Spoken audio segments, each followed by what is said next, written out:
मुख्यमंत्री उप मुख्यमंत्री दोनों 18-18, 20-20 घंटे काम कर रहे हैं, ये फर्क बिल्कुल साफ है।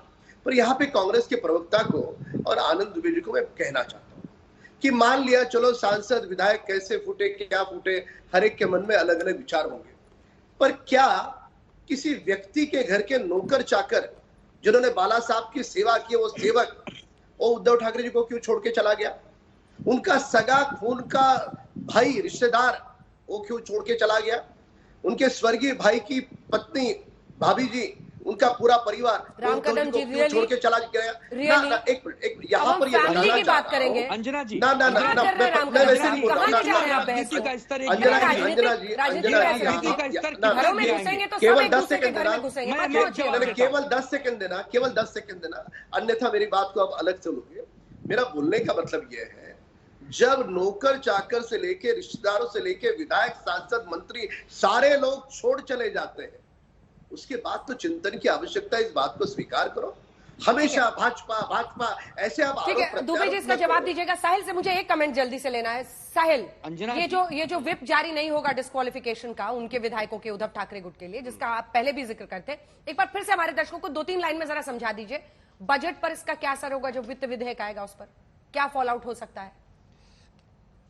देखिए, आंकड़ों की संख्या अगर हम देखें बात तो शिंदे और फडणवीस सरकार को कोई भी खतरा फिलहाल नजर नहीं आ रहा है, क्योंकि उनके पास रिक्वायर्ड बहुमत है। शिंदे के 40 और उसके साथ में 10 निर्दलीय विधायक उनके साथ है। बीजेपी के अपने 106 यानी 150 के ऊपर विधायक वैसे ही उनके साथ में है। तो ये 14 विधायक उनके पक्ष में वोट डाले, अगेंस्ट में वोट डाले, उससे कोई खास फर्क नहीं पड़ने वाला है। तो बहुमत का सवाल नहीं है, लेकिन आदित्य ठाकरे से लेकर जो बाकी विधायक जो उद्धव ठाकरे के गुट में है, उनको व्हिप जारी करके उनकी दिक्कतें बढ़ सकती थी, वो शायद कुछ समय के लिए टल गई है। हालांकि 2 हफ्ते के बाद जब बहस होगी, उसमें अगर सुप्रीम कोर्ट ने कहा कि नहीं माना जो भी होगा उस पर आगे चीजें निर्भर होगी।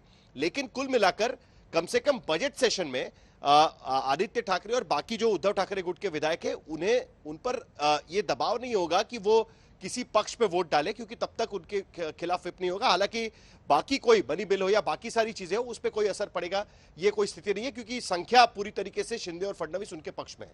ठीक है, जल्दी से अब आपका कमेंट ले लेते हैं इस पर। आनंद दुबे जी, जी, राम कदम जी का तर्क कितना हास्यास्पद है।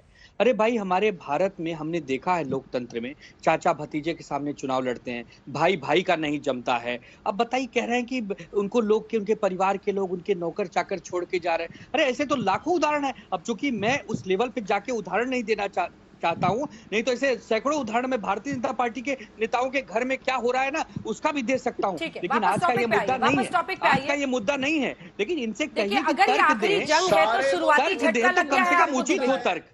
प्लीज टॉपिक पे रहिए, प्लीज। मैं इसकी इजाजत नहीं दूंगी। प्लीज बहस का स्तर मत गिराइए। आप दोनों से मेरा रिक्वेस्ट है, वापस टॉपिक पे रहिए।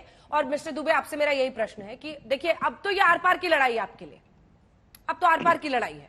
चुनाव आयोग ने पूरी तरह से शिंदे साहब को सौंप दिया है। कोर्ट से ही आखिरी आपको उम्मीद है, लेकिन शुरुआती झटका है, क्योंकि चीफ जस्टिस ने यह कमेंट किया है, अगर जो साहिल ने मुझे बताया और मैं वहीं से कोट कर रही हूं, कि चुनाव आयोग का फैसला आया है और उस पर है, अब उनका जवाब आएगा तभी हम कुछ उस पर कर सकते हैं। अंजना जी, शुरुआती झटका तो शुक्रवार की संध्या काल को मिला था।